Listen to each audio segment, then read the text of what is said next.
Hi friends, let's sing a song that I think you've heard before. It's the more we get together, the happier we'll be.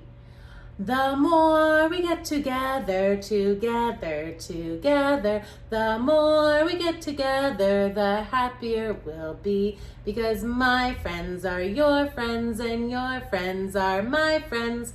The more we get together, the happier we'll be. Sing it one more time. The more we get together, the more we get together, the happier we'll be. Because your friends are my friends and my friends are your friends. The more we get together, the happier we'll be. All right, my friends. So this week we are sorting our sounds, our words by voice on and voice off sounds. So today we have another pair of voice on, voice off sounds, and it's the T that says T. Put your fingers on your throat and see if you can feel any vibration under them. T, t, t. Do you? No, that's the voice off sound. The voice off sound is T. T says T. Say it with me. T says T. Good job. Now we have its pair, D, D, D. Put your fingers on your throat. Do you feel the vibration? D, D, D. Yes, D says D. They're both the tongue dancing sound. So your tongue hits the roof of your mouth. T, t, t, and D, D, D. All right, we're going to sort our words by T, which is the voice off sound, T, or D, the voice on sound, D. All right? Here's one. Table, t, t, table. The first sound in table is T. What letter makes the T sound? T says T. Good job. T says T. What about this? Donut, D, D, donut. The first sound in donut is D. Which letter says D? D says D. Good job. The D is the voice on sound. Turtle. T, t, turtle. Which letter does turtle go with? T for turtle. What about this? What is that? Tooth. T, t, tooth. What's the first sound in tooth? That's another T word. Good job. All right. What about this? Duck. D, D, duck. The first sound in duck is D. That's D. Good job. What about this? Tiger. T, t, tiger. The first sound in tiger is T. What letter makes that sound? T says T. You can say it with me. T says T. Good job. All right. Dog. The first sound in dog is what? D. What is that letter? D. Wonderful. All right. Turkey. What's the first sound in turkey? T, t. T says T. Great job. Tom Turkey. And one more. I have a dragonfly. D, d, dragonfly. Where does dragonfly go? It goes with D. That's right. The first sound in dragonfly is D. Wow, you sorted all of our voice on and voice off sounds, our tongue dancing sounds.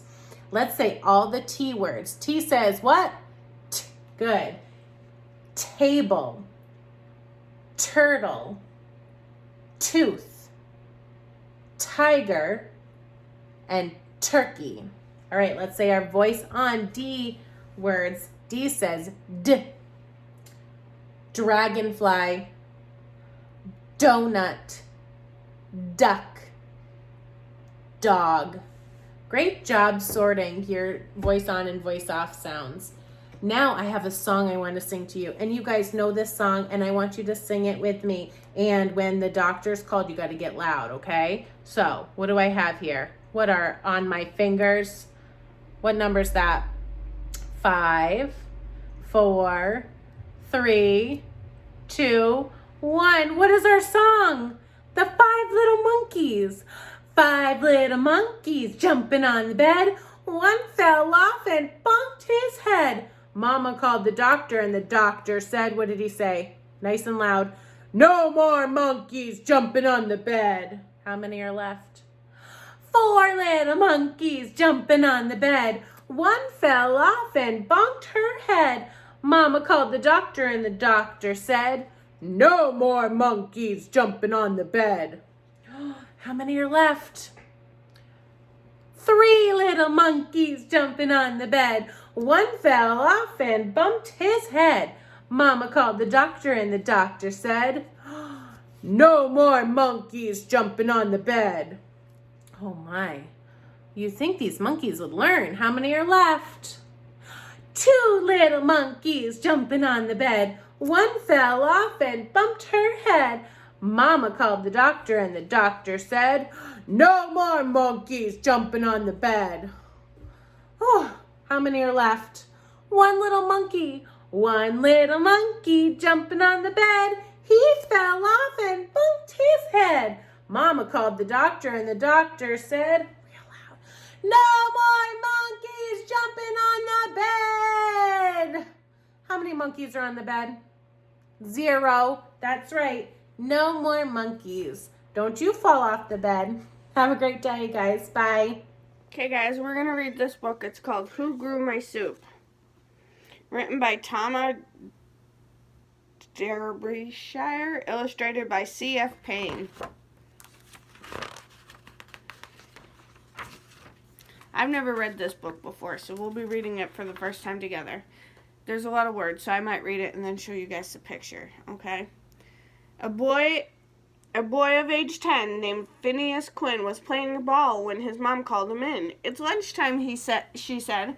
Here's something nutritious. Then this instantly made young Phineas Quinn most suspicious. It's yummy, she said with a smile brightly beaming as she gave him a bowl of soup gently steaming. Phineas looked down and thought, yuck, it's vegetable gunk. The foods I prefer are the foods she calls junk. Fake colors and flavors, delicious and dandy. They are my favorite, sodas and candy. Chemical additives, yum, they're the best. The snack foods I crave are preservatives and processed. I like stuff that's deep fried and loaded with sugar. But vegetable soup, yikes, I'd rather eat boogers. This looks too healthy. I bet it tastes icky. So Phineas hatched a plan, and oh boy, it was tricky. I'll eat it, said Finn. Yes, I'll happily do it, as soon as you're able to tell me who grew it. Like you always tell me, said Phineas Quinn. Don't put it in your mouth if you don't know where it's been. These veggies might come from some weird far-off land, like outer Bologna and Dystonia. They might come from places like northern Los Mondia and Timbuktu Far or West Hinterloo. Who grew these carrots? Who grew these tomatoes? These beans and this barley, this corn and these potatoes? Who sprouted the spinach? Who planted the peas? And who picked the celery? Tell me, please. I'll not take one sip of this vegetable goop unless you tell me who grew my soup. Well, Phineas thought to himself, oh, so terribly clever, he'd never have guessed that what came next, never ever. His eyes popped, his jaw dropped, his fumbled his spoon. From the sky came a flying tomato balloon. The pilot in goggles went shouting hello from a rather large cooking pot hanging below. Hop in, hurry up, climb aboard, tally-ho! Where are we going? Finn asked, most alarmed. We're going, the man said, to where the soup is farmed. I'm Mr. Mado, chef supervisor, and we won't come back until you're super wiser. Our trip won't take long, not at all. No, indeed, the balloon can achieve supersonic speed. As soon as he said it, they flew away zoom, with a whoosh and a whir and a big sonic boom.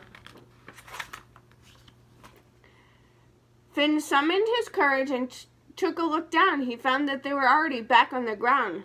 Finn met Farmer Hitcher, and Hitcher met Finn. Mr. Hitchner's the farmers whose fields we are in. These carrots, this field, this farm are all his. Hitchner's a genius, soup growing whiz. What carrots? Asked Finn as he looked all around. They're down here, said Hitchner. They grow underground. They grow in the dirt? Young Finn nearly gagged. Gee, I've only seen them in stores, washed up and bagged.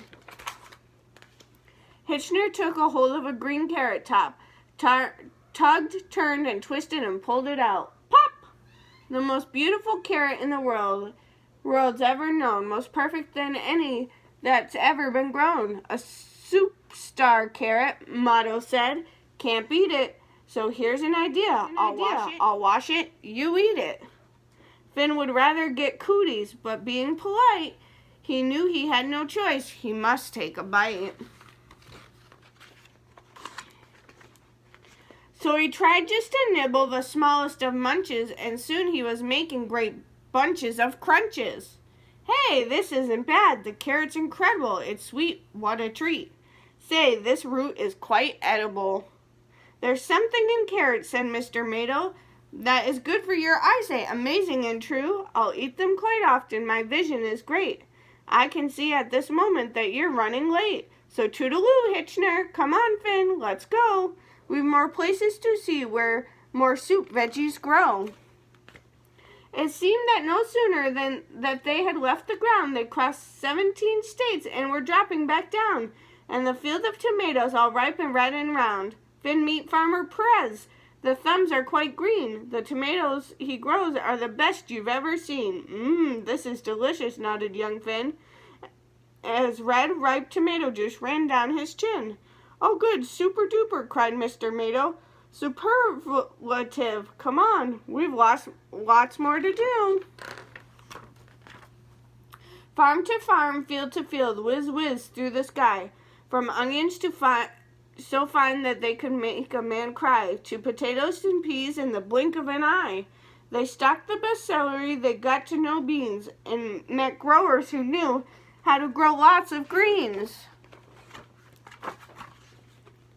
Mato gave a cheer at the end of the day. These farmers deserve a big hip hip hooray. They're all superheroes. They're all super great. They grow the best soup anyone ever ate. But it's time to go home, said Mr. Mato. You have your answers. My work here is through. And then, just like that, Finn was back in his chair, and the big bowl of soup, steaming hot, was still there. Guess I'll have to try it, said Phineas Quinn. So he opened his mouth and spewed some soup in. He swallowed, he sighed. He knew he'd been beaten. This soup was the best thing he had ever eaten.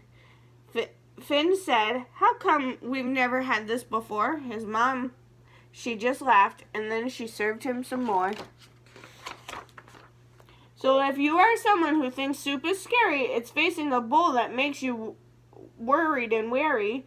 Take some soup in your spoon, put the spoon to your lips, and then say these words right out loud between sips. Who grew my soup? That's what I'd like to know.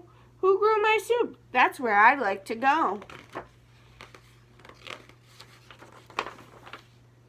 And all souped up, balloon might drop down from the blue with a friendly old fellow named Mr. Motto, who will take you aboard and zoom off with you. It might not, but still, either way, any day you eat soup is a super good day. The end. Hope you guys liked it. Hi friends, it's Miss Major. Today we're going to be singing the nursery rhyme, Little Pigs Went to Market. So, I have a very special friend helping me with my video today. This is Malachi, and he is going to be our little pigs. Alright, here we go. This little piggy went to market. This little piggy stayed home. This little piggy had roast beef, and this little piggy had none. And this little piggy cried, wee, wee, wee, all the way home. Okay, guys, I will see you next week. I hope you're having a good time at home. Bye! Hello, friends. We're going to do patty cake, our nursery rhyme, and Everly's going to do it with me, and it's really good if you have a partner to do it with. You can do it by yourself, but if you have someone that can join you, bring them along, okay? It goes like this. Patty cake, baker's man. Bake me a cake as fast as you can. Roll it, pat it, and mark it with a B, and put it in the oven for baby and me. So this time we marked our cake with a B, but you can change it for your name. So let's do it one more time, and I'll do it with Everly's name, all right? Ready? Patty cake, baker's man. Bake me a cake as fast as you can. Roll it, pat it, and mark it with an E, and put it in the oven for Everly and me. So you guys can change the rhyme with your special letter, and then it's all about you, okay? Have fun. Hi friends, Miss Buckley here, and I'm going to do an alphabet stretch. When a letter is above the line, but is not really tall, your hands are going to go on your hips. When it has a really long line or a straight line down, your hands are going to go way up high. And then when it goes below the line, we're going to touch our toes. All right, so sing along with me and stretch with me. A, B, C, D, E, F, G, H, I, J, K, L, M, N, O, P, Q, R, S, T, U, V, W, X, Y, and Z. Now I know my ABCs. Next time, won't you sing with me?